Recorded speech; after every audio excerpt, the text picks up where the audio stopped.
EntertainmentBuddha.com's Piece of the Week in Geek.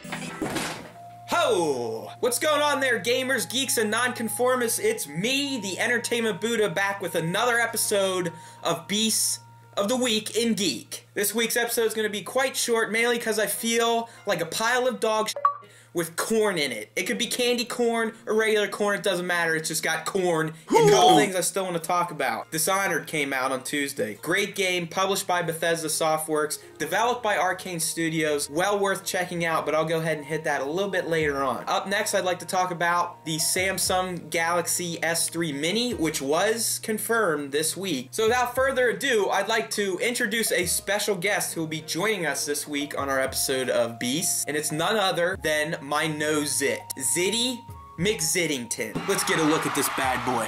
Look at that thing. Old Zitty McZittington, he's taking on a life of his own. Let's start right off with the Samsung Galaxy S3 Mini. I told you I felt like. So anyway, Samsung held an event this week on the 11th where they officially revealed the Samsung Galaxy S3 Mini, which will directly compete with Apple's iPhone 5, 4, 4S, whatever. It's going to have a 4-inch screen as compared to its big brother's 4.8-inch screen. So obviously, Samsung realized that not everyone wants to carry around a tablet-sized device.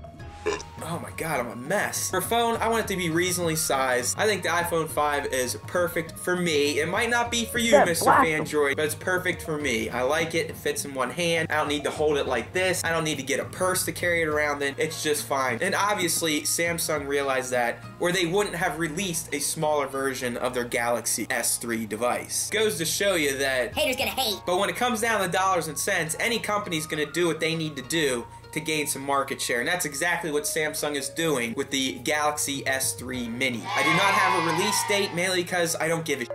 Alright, moving on, I want to talk about Dishonored, which released this week for all the major consoles and PC. It's a spy, assassin, brawler, superpower, awesome, super duper game. Dishonored takes place in the mystical town of Dunwall, which is kind of a mix of 18th century architecture, clothing, and weapons with some sort of future dystopian look. The game is about you as a player taking control as Corvo Attano, the Lord Protector of Dunwall, which means he's a badass. He gets framed for the death of the Empress and the kidnapping of her daughter. That's how the game starts out. So good old Corvo gets locked up in jail, and that's when the rebels spring you from jail, and you, the player, take control of Corvo for the rest of the game. I've not beat the game yet, so don't count this as a full review. This is more of an impression piece. But I can tell you, after spending probably close to 10 hours with it this week, it is a great game. By far one of the best new original IPs of 2012. The best way to compare Dishonored is it is what Crysis 2 wanted to be. What that means is Crysis 2 was lauded for, oh, do what you want. You don't have to kill anyone. You can run around and hide, or you can shoot people, or you can punch them,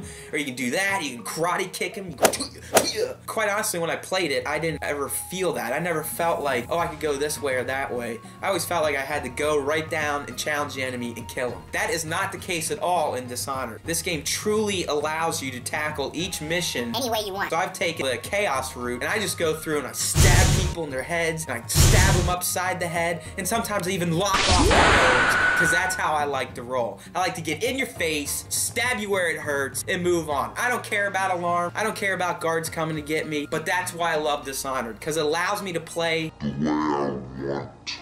Great game, great use of the open world mechanic. Definitely allows you to choose your own adventure as far as do you want to go through it like a ninja, or do you want to go through it like a tank, guns a-blazing. I haven't beaten it yet, hope to do that this weekend. Once that's over, I'll go ahead and get the written review out, and maybe even a little video footage so you can check this game out. Alright, so like I said, it was a quick one this week. All we covered was the Samsung Galaxy S3 Mini reveal, so hey, we know what we're doing over here. Mr. Nelson was on the scoop, got it out there to let you know early, and it came true. And then Dishonored, I recommend getting it. Great game, fun new IP. So that wraps episode 13 of EntertainmentBuddha.com's Beasts of the Week in Geek, the site that makes you a better geek, one post at a time. I'm the Entertainment Buddha, your host, and this is my friend, Zitty McZittington. So that's it for now. Me and Mr. Zitty McZittington are hitting the road. It's time for happy hour. Have a great weekend. I'm out.